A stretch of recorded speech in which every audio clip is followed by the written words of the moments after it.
అందరికీ నమస్కారం అండి. ఇట్లు మీ కృష్ణవేణి ఛానల్. వీడియో చివరి వరకు వినండి. నచ్చితే తప్పనిసరి లైక్ చేయండి. ఈరోజు కథ బంగారు వర్ణంలో పరిసరాలన్నీ మిలమిలలాడుతున్నాయి. ఎటు చూసినా అందమే, వర్ణించలేని అందము. రోజు అతి మామూలుగా కనిపించే భవనాలు కూడా స్వర్ణ వర్ణాన్ని అద్దుకొని ఏదో ఉత్సవానికి బయలుదేరినట్లున్నాయి. ఆకాశం అద్దంలో భూమి అలంకరించుకుంటుంది. సింధూరము తనను బొట్టుగా దిద్దుకొమ్మని కొబ్బరి చెట్ల చాటు నుంచి తొంగి తొంగి చూస్తూ అడుగుతుంది. అంతా స్వర్ణమయం. పసిడి రంగుతో పోటీ పడుతూ పరుగులెత్తుతూ పోతున్న మనసును, ప్రకృతి అందాలను చూడటానికి ఈ కళ్ళు చాలవేమో అన్నంత తపనలో లీనమైపోయిన స్వర్ణను పట్టి కుదిపింది చెల్లి శ్యామల. ఏమిటక్కా, ఎంత పిలిచినా పలకవు? వంటింట్లో నుంచి ఎన్నిసార్లు అరిచానో తెలుసా? అసలు ఇక్కడకు వచ్చి ఎన్నిసార్లు నీ నామజపం చేశానో చెబితే ఆశ్చర్యపోతావు. ఏమీ ఆశ్చర్యపోను. ఈరోజు నా మనసులో లేదు, ఎక్కడో గాలిలో తేలిపోతుంది. అలా చూడు, నింగి నేల ఎంత ముద్దు వస్తున్నాయో. తూనీగలా పరుగులెత్తి వాటన్నిటినీ పరామర్శించాలనిపిస్తుంది. అంతేనా? ఇంకేమైనా ఉందా? బుగ్గన చెయ్యి చేర్చింది అక్కను ఉడికించాలని. అదేమీ గమనించే స్థితిలో లేదు. అంతేనా అంటే ఇంకా ఎంతో, చెప్పలేనంత. వాతావరణం ఈ నిమిషాన ఇలా ఉంది, ఇంకాసేపటిలో ఎలా మారుతుందో. ఆమె మాట పూర్తి కానేలేదు. దట్టమైన మబ్బులు ఆకాశంలో ఆడుకోవటం ప్రారంభించాయి. ఏ క్షణంలో అయినా వర్షం ప్రారంభమవ్వచ్చు. వర్షం వచ్చేటట్లుందక్కా. పిచ్చి శాము, వచ్చేటట్లుండటమేమిటి? వచ్చేస్తుంది.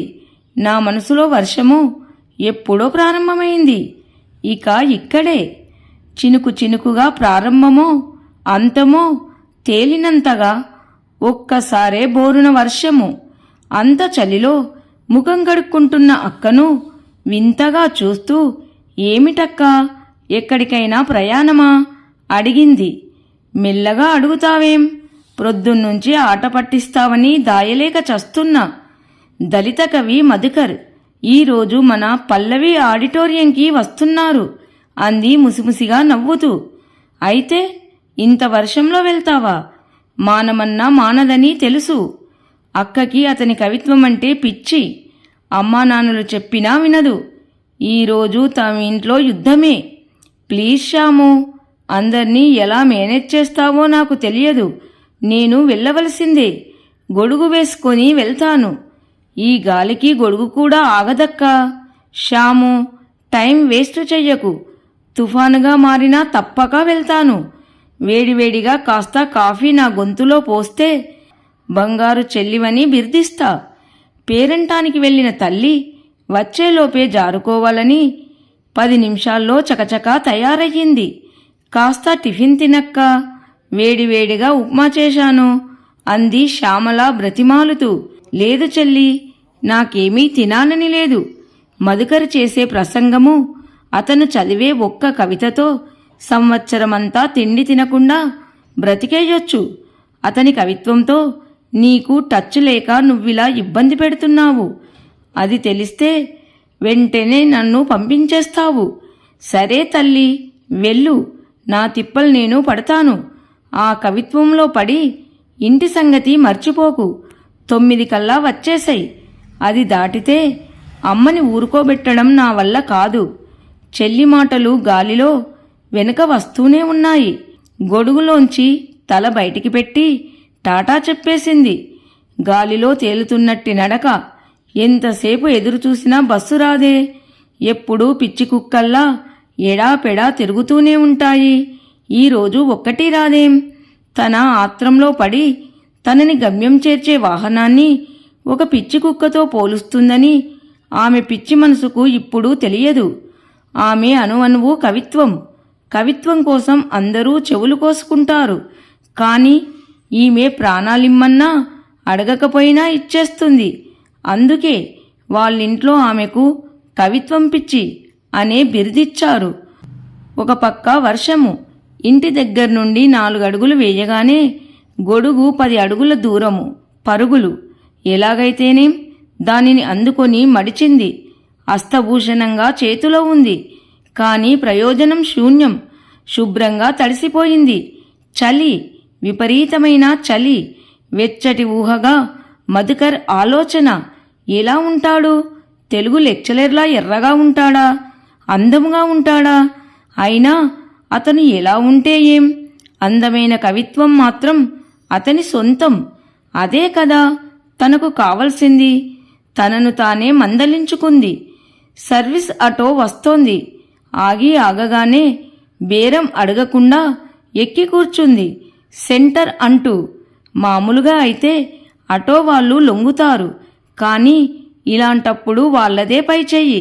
అయినా ఆమె మనసుకిప్పుడు ఇలాంటి ఆలోచనలు పట్టవు. ఎందుకంటే మనసంతా అతని గురించే ఆలోచిస్తుందిగా. మధుకర్ పేరులోనే మధువు. కవిత్వము అంతే. ఏ టాపిక్ తీసుకున్నా మదించి వదిలిపెట్టనిది అతని నైజం. అందుకే అతనంటే అంత ఇష్టం, అంత ఇష్టం. ఎన్నిసార్లు ఇలా అనుకున్నా తృప్తి తీరడం లేదు. ఇంకా ఇంకా ఏదో పొగడాలనే మనసు తపన పడుతుంది. ఆలోచనలో పడి గమనించనే లేదు. అమ్మా దిగండి అంటున్నాడు డ్రైవర్. అప్పుడే వచ్చేసిందే, ఇంకా రాలేదేం అని 100 సార్లు అనుకుంటున్నా అని మనసులో అనుకుంటూనే పర్సు తీసి డబ్బు అతని చేతిలో పెట్టింది. పక్క వీధిలోనే ఆడిటోరియం. బయటే ఆహ్వానిస్తున్నట్లు బేనర్. వర్షం వలన ఆలస్యమయ్యింది. సభ ప్రారంభమైందో ఏమో. స్పీడుగా నడవబోయింది. తడిసిన చీరే ఆమెను ఆపింది. ఒక్కసారి విదిలించి నెమ్మదిగా లోపలికి వెళ్ళింది. అప్పుడే మధుకర్ని సభకు పరిచయం చేస్తున్నారు. ఆత్రంగా అటు చూసిన ఆమె మనసు అతని రూపాన్ని చూసి విస్తుపోయింది. ఇలా ఉన్నాడేమిటి, ఇలా ఉన్నాడేమిటి? వంచిన తల ఎత్తకుండానే ప్రశ్నలు. తను ఇష్టపడింది అతని కవిత్వాన్ని, అతన్ని కాదు. అలాంటప్పుడు ఇలా ఎందుకు ఫీల్ అవటం? ఏమో తనకే తెలియదు. చూడాలనిపించటం లేదు. ఎటో చూస్తూ కూర్చుంది. మధుకర్ వంతు వచ్చింది. క్లుప్తంగా 2 నిమిషాలు మాట్లాడాడు. అది తన కులం గురించి, అది అన్యాయమవుతున్న తీరు గురించి. అది విన్న స్వర్ణ మనసు కరిగిపోయింది. అప్పటిదాకా ఉన్న నూన్యత ఎటో వెళ్ళిపోయింది. ఆ స్థానాన్ని జాలి భర్తీ చేసింది. కొత్తగా రాసిన కవిత చదివాడు. అందరి మనసులు ఆర్ద్రతతో నిండిపోయాయి. ఏదో లోకాలలోకి వారంతా వెళ్ళిపోయారు. చప్పట్లు తట్టడం కూడా మర్చిపోయారు. వేదిక మీది వారే చప్పట్లు ప్రారంభించడంతో ఆనందం నిండిన కళ్ళతో లయగా తాము చప్పట్లు అందించారు అందరూ ఆపేసినా స్వర్ణ ఇంకా కొడుతూనే ఉంది. ఎవరా అని అందరూ వెనక్కి తిరిగి చూశారు. అప్పుడు ఆపేసింది తెలివి తెచ్చుకొని. సిగ్గుగా ఏమీ అనిపించలేదు. తన మనసిప్పుడు మంచు తడిసిన పుష్పంలా ఉంది. మరి సభ అవగానే ఆటోగ్రాఫ్ అంటూ అతన్ని చుట్టుముట్టారు. స్వర్ణ మాత్రం దూరంగా నిలబడి ఉంది. ఇక వెళ్దాం అనుకుంటున్న అతని దగ్గరకు వెళ్లి పరిచయం చేసుకుంది. మీరిలా మీ కులం గురించి తక్కువగా మాట్లాడటం నాకు నచ్చలేదు అంది నిర్మోహమాటంగా. నవ్వాడు అతను. ఎవరు ఎలా చూసినా మీరు కించపడకూడదు, అలా మాట్లాడకూడదని నేను చెబుతుంటే నవ్వుతారేం అంది దబాయిస్తూ. ఎవరైనా వింటారేమో అని భయం కూడా లేదు. అప్పుడు సీరియస్గా మారుతూ, మిస్ స్వర్ణ, ఇనుపతీగను వంచటానికి ఎన్నో సమ్మెట దెబ్బలు కొడతారు. అలా జీవితంలో ఎన్నో అనుభవాల సమ్మెట దెబ్బలు తిన్నాను. అందుకే అలా మాట్లాడటం. అందరూ పైకి బాగా మాట్లాడేవాళ్లే, కానీ ఆ తర్వాతే అంతా మా ప్రక్కన కూర్చోవాలంటే ఆలోచిస్తారు. మాతో కలిసి భోంచేయాలంటే ఆలోచిస్తారు. అవసరమైతే తినడమైనా మానేస్తారు. కానీ సహపంక్తికి ఒప్పుకోరు. ఇదొక మచ్చుతునక. ఇలాంటి ఎన్నెన్నో, ఒకటా రెండా, 100 1000. అతన్ని ఆ ఊహల్లోంచి దారి మళ్లించాలని తన అడ్రస్ ఒక పేపర్ మీద వ్రాసి ఇచ్చింది. మీ అడ్రస్ ఇవ్వండి, అభ్యంతరం లేకపోతే ఉత్తరాలు రాస్తాను.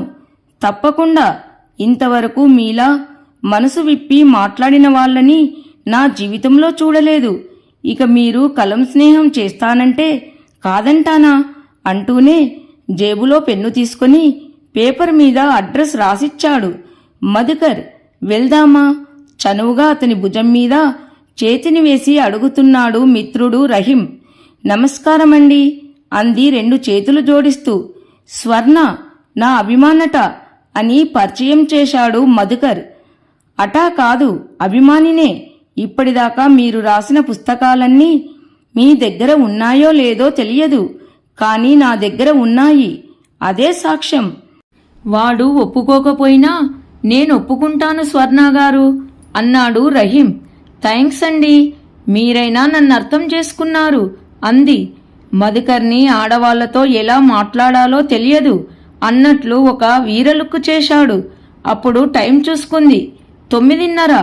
కొంప మునిగిపోయినట్లే. బస్సు ఇంటికెళ్లేటప్పటికి 10. అంతే సంగతులు. ఆదరా బాదరాగా వస్తానండి, ఇంట్లో ఎదురు చూస్తూ ఉంటారు అని హడావిడి వీడ్కోలు ఇస్తూనే పరుగులాంటి నడకతో రోడ్డునాశ్రయించింది. గుమ్మం మెట్ల మీద అక్షంతల ఆహ్వానం. పెళ్లి కావలసిన పిల్ల 10 దాకా ఇంటికి చేరలేదంటే ఎవరు ఏమనుకుంటారో అన్న ధ్యాసే లేదు. చాచ్చా, బొత్తిగా ఇంగిత జ్ఞానం లేకుండా పోతుంది. వయసు వస్తుంది కానీ బుద్ధి మాత్రం పెరగడం లేదు. రాణి, చెబుతాను, ఈసారి బయటకు వెళ్తానంటే కాలు విరగ్గొడతాను. తల్లి రత్నమాల అరుపులకు వెయ్యబోయిన అడుగు వెనక్కు తీసుకుంది. ఇప్పుడిలాగే అంటావు, అది రాగానే అయ్యో తడిసిపోయావా తల్లి అంటూ అన్నీ మర్చిపోతావు. తండ్రి మాణిక్యాలరావు. రానియండి దాన్ని. ఈరోజు అదో నేనో తేలవలసిందే. కిటికీలోంచి అక్క రావటం చూసిన శ్యామల గబగబా హాల్లోకి వచ్చింది. అమ్మా, ఆకలేస్తుంది, అన్నం పెట్టవే, అక్క వచ్చాక తిందువుగాని అంటూ వంటింట్లోకి లాక్కు వెళ్ళింది. ఇంకా కదలని తండ్రిని మీరు కూడా రండి నాన్నగారు అంది. అక్కడ ఉంటే యుద్ధము అనివార్యమని అర్థమైనట్లు. పదమ్మా, వస్తున్నాను అంటూ భుజం మీద కాండువాని మరొకసారి దులిపి వేసుకున్నారు. వస్తున్నాను అనటానికి గుర్తుగా. వాళ్ళటు వెళ్ళగానే పిల్లిలా ఇంటిలో దూరింది స్వర్ణ. భోజనం ప్రారంభించబోతూ ఆగిపోయి ఒకసారి బయటకు వెళ్ళి వస్తాను అని కదలబోతున్నా తండ్రిని ఆపుతూ, అక్క కోసమేగా, నేను చూసి వస్తాను, మీరు భోంచేయండి, బస్సు దిగే ఉంటుంది, నేనేం వెళ్ళనులేండి, గుమ్మంలోంచే చూస్తాను, మీరు కానివ్వండి అనటంతో ఆయన భోజనానికి ఉపక్రమించారు. అమ్మయ్య అని గుండెల మీద చేతులేసుకొని బయటపడింది శ్యామల అక్క దగ్గరకు. అక్క, అమ్మా నాన్న చాలా కోపంగా ఉన్నారు, ఇప్పుడేం చేద్దాం అంది అక్క ప్రక్కనే కూర్చుంటూ. ఏం చెయ్యొద్దు, అక్కకు బాగా జ్వరంగా ఉంది, ముసుగు తన్ని పడుకుంది, డిస్టర్బ్ చేయొద్దని చెప్పు చాలు, హిట్ ఇచ్చింది. అలా చెప్పేస్తే నమ్మేస్తారా ఏమిటి? అమ్మ వచ్చి నీకెలా ఉందో చూస్తే కాని ఊరుకోదు. నువ్వెళ్ళవే మహాతల్లి, అలా చెప్పు, ఏం జరగదు, నాకు తెలుసుగా. ఏమిటో అనుకుంటూ బయటకు వెళ్ళింది శ్యామల. ఏ మూడులో ఉన్నారో, పిల్లలకు బాగోలేదు కదా అని ఊరుకున్నారు ఆ దంపతులు. అమ్మయ్య అనుకున్నారు అక్కా చెల్లెళ్ళు. వాళ్ళనుకున్నట్లు అది అంతము కాదు, ఆరంభం.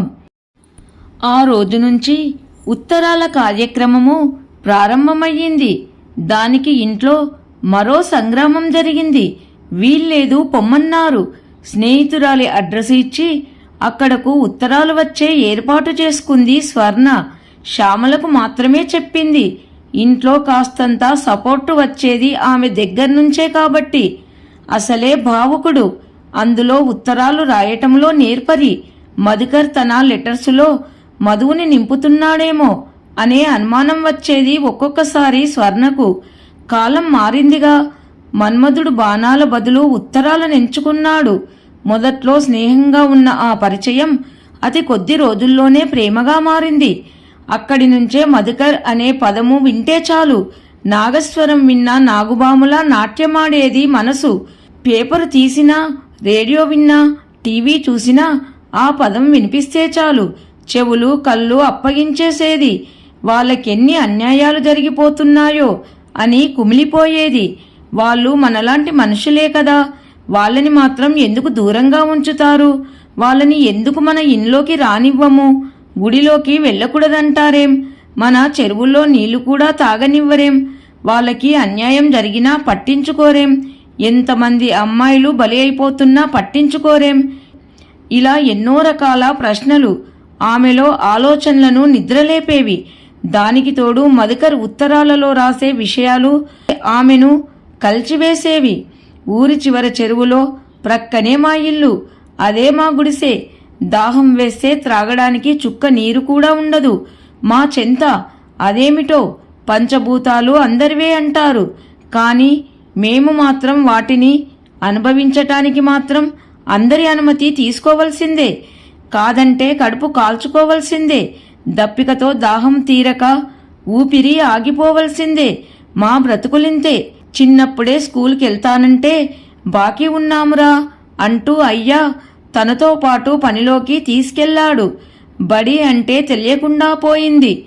ఏదో సరస్వతి నా మీద చిన్నచూపు చూడకపోబట్టి అయ్యగారి పిల్లలు చదువుకునేటప్పుడు విని వంట పట్టించుకున్న చదువులతో పుస్తకాలన్నీ ఎవరూ చూడకుండా దాచుకొని చదివి ఇంతటి వాడినయ్యాను. ఇష్టమైన పుస్తకాలను కూడా మేము పబ్లిక్గా చదువుకోకూడదు. కానీ మా అక్కని ఇష్టపడ్డాడని అయ్యగారి కొడుకు అనగానే అప్పచెప్పేసిన మా అయ్యను ఏమనాలి? అన్యాయానికి అక్క బలి తట్టుకోలేక ఊరి చివర ఆత్మహత్య చేసుకుంది. కానీ పని చేసుకుంటుందని నింద దాని నెత్తిమీద రుద్దారు. ఇందులో ఎవరిది తప్పు అంటూ ఆయన అడిగే ప్రశ్నలు సమంజసంగా అనిపించేవి. ఓదార్చుతూ సమాధానమిచ్చేది. రోజులు మారుతున్నాయి, ఇంకా మారుతాయి. మీరు మాలో కలిసిపోయే రోజు వస్తుందని కమ్మటి కబూర్లు ఉత్తరాలలో కుమ్మరిస్తుంది. కానీ నిజంగా అలా జరుగుతుందా? అప్పుడప్పుడు శ్యామలతో భావాలు పంచుకునేది. అక్క మనసు అర్థమవుతున్నా తెలియనట్లే ఖండించేది. అక్క, మన ఇంట్లో అమ్మనే మనము మార్చలేకపోతున్నాము. అన్నయ్య తన పై ఆఫీసర్ తప్పదంటే హాల్లో భోజనం పెట్టింది. డైనింగ్ టేబుల్ మైల పడిపోయినంత పనిచేసింది. ఇప్పటికీ దానిపైన భోజనం చేయటం లేదు. దానిని బట్టి అర్థం చేసుకో అని సమాధానమిచ్చేది. అయినా స్వర్ణ మనసు ఒప్పుకునేది కాదు. అసలు ఈ కులమత భేదాలు, బీదా గొప్పల భేదాలు ఎందుకు? ఇలా ఎవరు సృష్టించారు? ఎందుకు విభజించారు? ఎవరో అలా చేసినా మనం ఎందుకు పాటించాలి? ఇప్పుడు వాటిని మనం మార్చుకోకూడదా? వాటిని తిరగ రాయకూడదా? ఆ ప్రశ్నలు ఆమె మెదడును తులచడం ప్రారంభించాయి. వీటన్నిటికీ చరమగీతం పాడాలనిపించింది. అది తనతోనే ఎందుకు ప్రారంభం కాకూడదని తనని తానే ప్రశ్నించుకుంది. మనసు అనుకూలంగానే సమాధానమిచ్చింది. వెంటనే తన అభిప్రాయాన్ని మధుకరికి తెలిపింది. అన్నింట అధికమైన ఆడపిల్ల, అందమైన ఆడపిల్ల, కలలో కూడా ఊహించని కానుక తనకు తానుగా వస్తానన్న ఆలోచనలలో పడ్డాడు. వద్దని హెచ్చరించాడు. ఆస్తి అందం లేని తను ఆమెకు తగనని నచ్చచెప్పాడు. అయినా స్వర్ణ ఊరుకోలేదు. అవన్నీ వద్దు, నేను నీకు ఇష్టమేనా? మనమిద్దరం పెళ్లి చేసుకుందామా? ఎస్ ఆర్ నో, అవునా కాదా? రెండే మాటలు. వద్దంటే నా దారి నేను చూసుకుంటాను అన్నది ఆమె సమాధానము. ఎటూ తేల్చుకోలేని పరిస్థితులలో సతమతమయ్యాడు. కాదంటే ఎక్కడ ఆత్మహత్య చేసుకుంటుందో అని భయము. అవునంటే ఈ ప్రపంచము తామిద్దరినీ ప్రశాంతంగా బ్రతకనివ్వదని భయము. ఆ రోజు నుంచి అతనికి నిద్ర కరువయ్యింది. తనకిష్టం లేదని ఉత్తరం రాసేద్దామని నిర్ణయించుకున్న రోజునే స్వర్ణ నుంచి జాబు, నువ్వు కాదంటే కన్యగానే మిగిలిపోతానని, కలిసి మీ జాతి మేలుకు ఉద్యమంగా పాటుపడదామా లేక ఒంటరిగానే జీవనం గడపమంటావా అంటూ.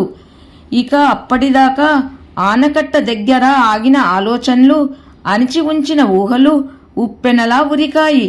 స్వర్ణకు తన సమ్మతి జల సంగీతంలా వినిపించాడు. చిలుక కోకిల ప్రక్కప్రక్కన ఉంటే ఎలా ఉంటుంది అని వెక్కిరిస్తున్న మనసును బుజ్జగించాడు. చిలుక అందము మరింత పెరుగుతుంది కాని కోకిల చిన్నబుచ్చుకొనేది కొత్తగా ఏమీ ఉండదని, అగ్రకులంలో పుట్టి ఇలాంటి ఆలోచన వచ్చినప్పుడు నువ్వు చచ్చినట్లు లెక్క అని కనిపెంచిన మమకారాన్ని కూడా మరచి స్వర్ణ తన పెళ్లి నిర్ణయాన్ని చెప్పిన మరుక్షణమే బయటకి పొమ్మన్నారు తల్లి తండ్రి. ఆమెను తాకితే ఎక్కడ మలినపడతామో అనే భయము. శ్యామల మూగగా కిటికీలోంచి చూస్తుంది అక్కని.